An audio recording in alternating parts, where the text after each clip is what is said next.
to be honest, not to be too bleak about it, if you want it and you aren't doing it, you don't want it.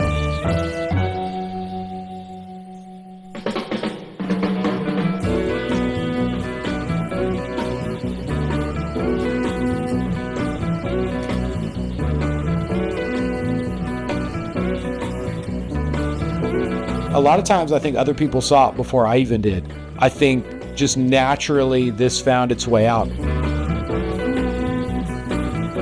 Wayne Peterson, I do custom leather goods, bags, belts, wallets. If you can think of it, I'll try and make it for you. I was touring in a band full-time for a couple years, playing drums, and that kind of just ended. Music was like the only creative expression I had. And with that out of my life, I think I just felt like a little dissatisfied with normal life.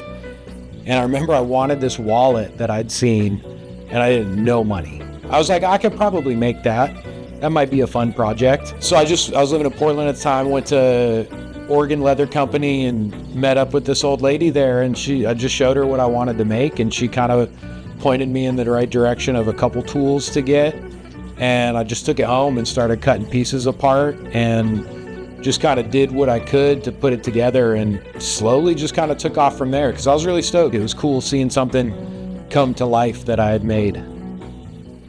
Grew up in Seattle, like in the city just north of it. My mom and dad would throw me in my uncle's semi-truck for the summers, and I'd ride the route in the semi-truck for like 3 days over to South Dakota, and then I'd spend my summers out there working on the farm. It was cool. And then like at the end of the summer, I would go to there's like a local leather shop. My grandpa would let me pick out something like a wallet or belt or something, and then the dude would like add your name to it. And I knew it was of value because my grandpa didn't fuck with anything that wasn't of value. Like it had to be of service. I could just see my family members having this deep attachment to leatherwork and stuff that they had, but I didn't really connect with it at the time like that. And then I kind of found my way back to it. It was meant to happen. It was going to work its way out, I think, one way or another. This is like an old one from my grandpa, the old heirloom shit. Oh yeah, it's dated 1901. I'm just trying to measure out this lace. I don't really know how to do it other than 4 times the length of what you got to go to. And it sucks to end early, so I usually just try and catch a little extra. You know, you hear a lot about people having near-death experiences, and I had a profound one. It was like 2008, so we had just kind of started touring, and we had been living out of and touring in this like busted conversion van. So I was sleeping on the back bench, second to last bench, and driver crashed. The next thing I remember, waking up in the forest. It was a heavy accident, man, and like we actually wound up continuing the tour, and I think we did close to 60 days consecutive right after that. That experience is something that I do believe is present in all these pieces. Maybe not the actual crash, but like the takeaways from it and the growth and reassociation with life like that. When I play drums, I use as few pieces as I can and do the most with what I have. And I kind of do the same here. This X-Acto knife I've had for 14 years. I lost the grip on it and I can change the blade out, but there's no reason to get like a fancy knife, you know? Consistency is key, like especially with something like this. This is like a small collection of movements to make one knot, and then I'm doing like 60 or however many there are on here, and you just want it to be even, so you just try and replicate the same movements, the same pace, the same tension over and over again.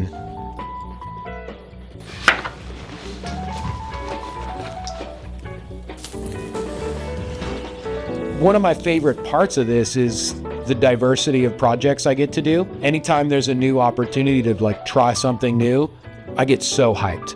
And I want to just like dive in immediately and try and figure out how to make that.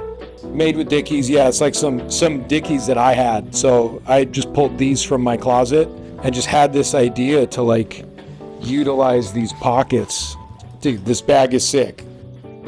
I feel like so lucky for all the like clients and customers that I have, because I take a lot of liberties on this stuff, man. And I do lean into my own experience, because for me, that's what I like about other people's art, is that it's theirs.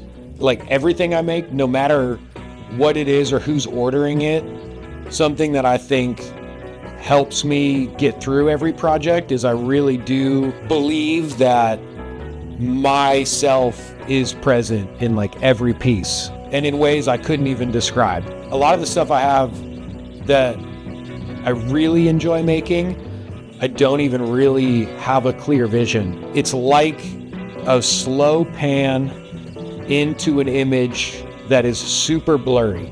You start and you kind of can get some colors, and then you kind of keep looking at it, keep working. Some shapes come into view, and then the clarity comes, and by the time it's done, it's sharp as a tack, and it's there.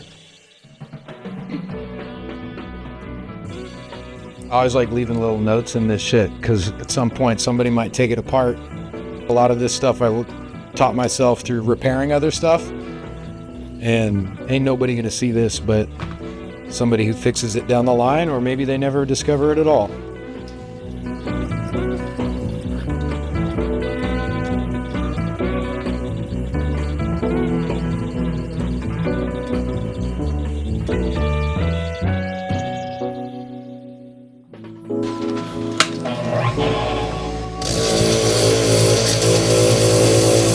The crash itself was definitely one of those turning points in my life. After the accident, I just remember having this elated appreciation for life. I was just so grateful to be there, and so many good things started happening. I don't know if it was that good things were happening or that my perspective had just shifted so greatly and so immediately that it seemed like that, but the only way I could reconcile it was I was just absolutely certain I had died that night. I just really grew to appreciate what came from that. I almost have a hard time remembering if I was even like this before the accident. I just think that there was this level of certainty that it was gonna work out after that.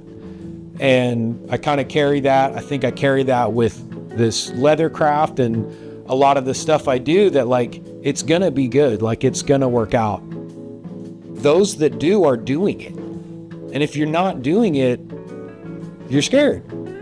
I was scared for a long time. I worked a full-time job, did this in the meantime, told myself I couldn't sustain myself doing this full-time, and eventually I just jumped off the cliff. If you're gonna do it, you're gonna do it. You'll find a way. And if you don't have a burning desire to take on that risk, to do what you have to do, then you are actively doing what you're supposed to do.